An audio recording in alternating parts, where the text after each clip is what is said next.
Student, তোমরা যারা ক্যালকাটা ইউনিভার্সিটির আন্ডারে 5th সেমিস্টারের ছাত্রছাত্রী আছো এবং তোমাদের ইতিহাস সাবজেক্টটা মাইনর সাবজেক্ট হিসাবে আছে, তোমাদের জন্য আজকের ক্লাসটা খুবই গুরুত্বপূর্ণ। তোমাদের 5th সেমিস্টার ইতিহাস মাইনরে যে দুটি পেপার পড়তে হবে, এই দুটি পেপারে 100% কমনযোগ্য লাস্ট মিনিট সংক্ষিপ্ত সাজেশন নিয়ে আলোচনা করব। অর্থাৎ আগে তোমাদের আমি যে সাজেশন দিয়েছি সেই সাজেশন থেকে মোস্ট ইম্পর্টেন্ট প্রশ্নগুলো নিয়ে এই সাজেশন কিন্তু রেডি করা হয়েছে তোমাদের জন্য। এবং এই সাজেশানে ধরো প্রথম যে পেপারটি আছে, প্রথম পেপারটা থেকে 10টা বা 12টা মোস্ট ইম্পর্টেন্ট প্রশ্ন, যেগুলো তোমাদের 10 নম্বর বা 20 নম্বরের তৈরি করতে হবে, এরকম 10টা 12টা প্রশ্ন বাছাই করে দেওয়া হয়েছে। দ্বিতীয় পেপার থেকে 8টা বা 10টা প্রশ্ন বাছাই করে দেওয়া হয়েছে। এবং প্রথমেই তোমাদের যেটা সচেতন করব, গতকালকে তোমাদের রুটিন পাবলিশ হয়েছে জানো 5th সেমিস্টারে, এবং সেখানে অনার্স যারা আছে তাদের মাইনর এবং এমডিসি কোর্সের মাইনরের পরীক্ষার ডেটগুলো আলাদা। অর্থাৎ এই সেম সিলেবাসের ওপরে তোমাদের যে সাজেশন দিচ্ছে, এই সেম সাজেশনের ওপরে দুটো কোয়েশ্চেন পেপার তৈরি হতে চলেছে, দুটো সেট তৈরি হতে চলেছে। তাই খুব কম প্রশ্ন পড়লে তোমাদের কিন্তু চলবে না। তোমরা সাজেশনটা সম্পূর্ণ দেখবে। আরও একটি বিষয় তোমাদের বলবো, তোমরা যারা বিশেষ করে অনার্সের ছাত্রছাত্রী আছো, তোমরা জানো তোমাদের 5th সেমিস্টার এবং 6th সেমিস্টার খুবই ভাইটাল। কারণ এই 5th সেমিস্টার 6th সেমিস্টারে সম্পূর্ণ কিছু ক্লিয়ার না থাকলে, যদি কোনো সাপ্লি থেকে থাকে, তাহলে তোমরা কিন্তু 7th সেমিস্টারে পড়াশোনা করতে পারবে না। তাই যেটুকু সময় আছে, সময় ব্যয় না করে এখানে যে প্রশ্নগুলো আমি তোমাদের বলছি, ভালো করে যত তাড়াতাড়ি পারো এই প্রশ্নগুলো রেডি করার চেষ্টা করো। এবং তোমরা যারা ইংলিশ ভার্সনের স্টুডেন্ট আছো, তোমাদের একটা অভিযোগ থাকে যে স্যার ইংলিশে সাজেশন দিচ্ছেন না কেন। এই যে সাজেশন আমি আজকে তোমাদের প্রোভাইড করছি, সেখানে বাংলা প্রশ্ন লেখা থাকছে এবং তার নিচে নিচে প্রতিটা প্রশ্ন ইংরাজিতেও লেখা থাকছে, যাতে তোমাদের বুঝতে কোনো সমস্যা না হয়। তাহলে চলো সম্পূর্ণ সাজেশনটা তোমরা দেখে নাও দুটো পেপারে। এবং পেপার দুটো একবার বলি, যে প্রথম যে পেপারটা সেটা ভারতের ইতিহাসের উপর পড়তে হচ্ছে 300 থেকে 750, এবং দ্বিতীয় পেপারটা তোমাদের ইউরোপের ইতিহাসের উপর পড়তে হচ্ছে 1453 থেকে 1650। এই হচ্ছে তোমাদের দুটি পেপারের সিলেবাস। এবারে তোমরা লাস্ট মিনিট সাজেশনটা সম্পূর্ণ দেখে নাও। তোমাদের প্রথম যে পেপারটি আছে MN3 পেপার, পেপারটা ভারতের ইতিহাস পড়তে হবে 300 থেকে 750 পর্যন্ত। এটা তোমাদের লাস্ট মিনিট সাজেশান এবং এটা সংক্ষিপ্ত সাজেশান বলতে পারো। এবং এখানে যে প্রশ্নগুলো দেওয়া হয়েছে, এখান থেকে কোনো প্রশ্ন তোমরা স্কিপ করবে না। কারণ তোমরা যারা অনার্সের স্টুডেন্ট আছো, তোমাদেরও এই সিলেবাসের ওপর কোয়েশ্চেন পেপার হবে, এবং তোমরা যারা এমডিসি কোর্সের স্টুডেন্ট আছো, তোমাদেরও এই সিলেবাসের ওপর কোয়েশ্চেন পেপার হবে মাইনরের। অর্থাৎ দুটো সেট হবে এই প্রশ্নপত্রের মধ্যে থেকে। তাই এখান থেকে কোনো প্রশ্ন কিন্তু বাদ দেওয়া সেভাবে চলবে না। 20 নম্বর এবং 10 নম্বরের জন্য যে প্রশ্নগুলো তোমরা তৈরি করবে এই পেপার থেকে, দেখো প্রথম প্রশ্ন, মৌর্য সাম্রাজ্যের পতনের কারণ আলোচনা করো। সেকেন্ড প্রশ্ন, অশোকের ধর্মের চরিত্র রাজনৈতিক দর্শন আলোচনা করো।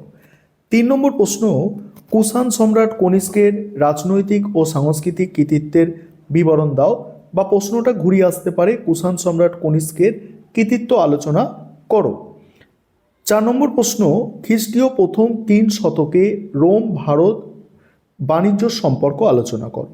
প্রাচীন ভারতের শূদ্র অস্পৃশ্যদের স্থান নির্ণয় করো। নেক্সট আছে দেখো, সাম্রাজ্য বিজেতা হিসাবে সমুদ্রগুপ্তের কৃতিত্ব মূল্যায়ন করো। নেক্সট, সমুদ্রগুপ্তের সাম্রাজ্যবাদী নীতি আলোচনা করো। পরের প্রশ্ন, গুপ্তযুগকে সুবর্ণযুগ বলা কতটা সঙ্গত যুক্তিসহ বিচার করো। পরের প্রশ্ন, গুপ্তযুগকে থ্রেশহোল্ড টাইম বা ক্রান্তিকালের বলা হয় কেন, ক্রান্তিকাল বলা হয় কেন, ঠিক আছে, এটা আলোচনা করো। নেক্সট আছে দেখো, নেক্সট, ধর্মশাস্ত্র অনুযায়ী প্রাচীন ভারতে নারীর সম্পত্তির অধিকার ও বিবাহ ব্যবস্থার একটি চিত্র দাও। নেক্সট দেখো, গুপ্ত সংস্কৃতির প্রধান ধারাগুলি আলোচনা করো, এটি কি নবজাগরণ ছিল। নেক্সট, অজন্তা গুহাচিত্রের ওপর একটি সংক্ষিপ্ত টিকা লেখো। দেখো তারপরের প্রশ্ন, যে গান্ধার ও মথুরা শিল্পশৈলীর বৈশিষ্ট্য আর পল্লব স্থাপত্য ও শিল্প সম্পর্কে আলোচনা। এখানে দেখো প্রথম 14টা প্রশ্ন তোমরা দেখতে পাচ্ছ স্টার দেওয়া আছে। এই 14টা প্রশ্ন তোমাদের দেখা দরকার, কারণ এটায় দুটো সেটে কোয়েশ্চেন পেপার হবে। সেই কারণে তোমাদের বলবো 14টা প্রশ্ন না হলেও প্রথম 10টা প্রশ্নের মধ্যে থেকে কোনো প্রশ্ন তোমরা কোনোভাবেই স্কিপ করবে না। প্রথম 10টা প্রশ্ন অবশ্যই অবশ্যই তোমাদের কিন্তু তৈরি করতে হবে, এবং তোমরা 14 নম্বর প্রশ্ন পর্যন্ত তৈরি করলে বড় প্রশ্ন ভালো হয়। এবার বাকি প্রশ্ন কয়েকটা এখানে আছে, দেখে নাও তোমরা। 5 নম্বরের প্রশ্ন এবার দেখো, প্রাচীন ভারতের দাস ব্যবস্থার প্রচলন নিয়ে মেগাস্তিনিসের বক্তব্য কি যথার্থ ছিল? নেক্সট, মৌর্য প্রশাসনিক নিয়ন্ত্রণকে রমিলা থাপর কতগুলি ভাগে ভাগ করেছেন?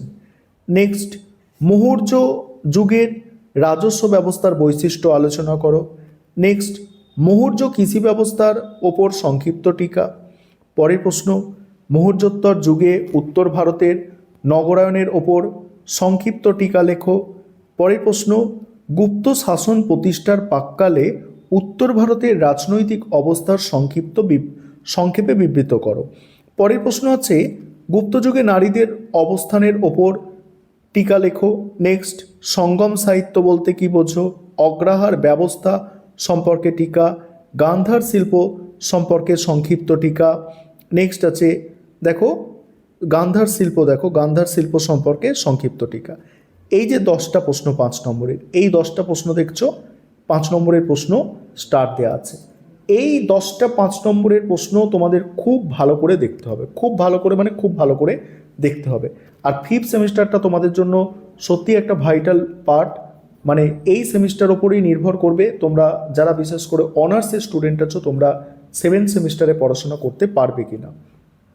তারপরে দেখো, মথুরা শৈলীর ভাস্কর্যের ওপর টিকা। এবার বাকিগুলো তোমরা দেখে নাও, যাদের পক্ষে সম্ভব এক্সট্রা প্রশ্নগুলো দেখবে, তবে এক্সট্রা প্রশ্ন না দেখলেও চলবে। যেগুলো আমি মোস্ট ইম্পর্টেন্ট বলেছি ওগুলো অবশ্যই দেখতে হবে, ওগুলো বাদ দিলে বা কোনোভাবে স্কিপ করা চলবে না। এবারে তোমাদের সেকেন্ড যে মাইনর পেপার MN4 পেপার, এই পেপারটা ইউরোপের ইতিহাসের ওপর আছে। পেপারটা 1453 থেকে 1650 পর্যন্ত পড়তে হচ্ছে। এখানে 10 নম্বর এবং 20 নম্বরের জন্য যে প্রশ্নগুলো দেখবে, প্রথম প্রশ্ন, যুগ সন্ধিক্ষণের বিতর্কের ওপর একটি নিবন্ধ, 20 নম্বর বা 10 নম্বরের জন্য। উত্তরের মানবতাবাদের প্রধান বৈশিষ্ট্যগুলি আলোচনা করো। নেক্সট আছে, ধর্ম সংস্কারের ইতিহাসে জন ক্যালভিনের অবদান মূল্যায়ন করো। নেক্সট, কেন ইটালিতে সাধারণভাবে ও ফ্লোরেন্সে বিশেষভাবে নবজাগরণ শুরু হয়েছিল? এই একটা প্রশ্ন, এটা একদম ভিআইপি লেভেলের প্রশ্ন, মানে খুবই গুরুত্বপূর্ণ, তোমাদের সিলেবাসের একদম টপ প্রশ্ন বলতে পারো। তারপরে, পর্তুগিজ ও স্পেনীয় সামুদ্রিক অভিযানকে তুমি কিভাবে ব্যাখ্যা করবে বা আলোচনা করবে? মোস্ট ইম্পর্টেন্ট প্রশ্ন। জার্মানির ধর্ম সংস্কার আন্দোলনে সাফল্যের পশ্চাতে মার্টিন লুথারের ভূমিকা। জার্মানির ধর্ম সংস্কারে মার্টিন লুথার মোস্ট ইম্পর্টেন্ট। ইংল্যান্ডের এনক্লোজার আন্দোলনের ওপর টিকা, মোস্ট ইম্পর্টেন্ট। ওয়েস্টফেলিয়ার শান্তি চুক্তি কীভাবে ইউরোপে একটি নতুন রাষ্ট্র ব্যবস্থার জন্ম দিয়েছিল? মোস্ট ইম্পর্টেন্ট প্রশ্ন। আধুনিক ইউরোপীয় রাষ্ট্র ব্যবস্থার আবির্ভাব বলতে তুমি কি বোঝো? মোস্ট ইম্পর্টেন্ট প্রশ্ন। নেক্সট, ইংল্যান্ডে এনক্লোজার ব্যবস্থা বলতে কি বোঝো? এনক্লোজার কিভাবে একটি নতুন ধরনের কৃষি ব্যবস্থার সৃষ্টি করে? নেক্সট প্রশ্ন দেখো, এখানে প্রথম 8টা প্রশ্ন তোমাদের স্টার্ট দেওয়া আছে, অর্থাৎ এই প্রথম 8টা এই পেপারের সব থেকে গুরুত্বপূর্ণ তোমাদের জন্য। বাকি প্রশ্ন তোমরা দেখে নাও। 5 নম্বরের এবার দেখো, 5 নম্বরের হচ্ছে ইউরোপের ইতিহাসে 1453-এর গুরুত্ব। ভৌগোলিক অভিযানের পশ্চাতে উদ্দীপনাগুলি চিহ্নিত করো। নেক্সট হচ্ছে উত্তর মানবতাবাদের প্রধান চরিত্র হিসাবে দেখো ইরাসমাসের ওপর সংক্ষিপ্ত টিকা। নেক্সট, মূল্য বিপ্লবের ওপর টিকা। ওয়েস্টফেলিয়া শান্তি চুক্তির গুরুত্ব। অ্যানাব্যাপটিস্ট কারা ছিলেন? নতুন বিশ্ব আবিষ্কারের পেছনে প্রধান অনুপ্রেরণাগুলি কী ছিল? নেক্সট হচ্ছে ম্যাকিয়াভেলি কি একজন মানবতাবাদী চিন্তাবিদ ছিলেন? জন ক্যালভিন সম্পর্কে সংক্ষিপ্ত টিকা। তারপরে হিউগেনেটদের সম্পর্কে সংক্ষিপ্ত আলোচনা। এখানে দেখো, এখানে তোমাদের হচ্ছে প্রথম 6টা আমি মোস্ট ইম্পর্টেন্ট বলেছি, তবে এখানে খুব লিমিটেড প্রশ্নই দেওয়া আছে, তোমরা পারলে 5 নম্বরের প্রশ্ন MN4 পেপারের সবকটাই দেখো যেগুলো সাজেশনে আছে।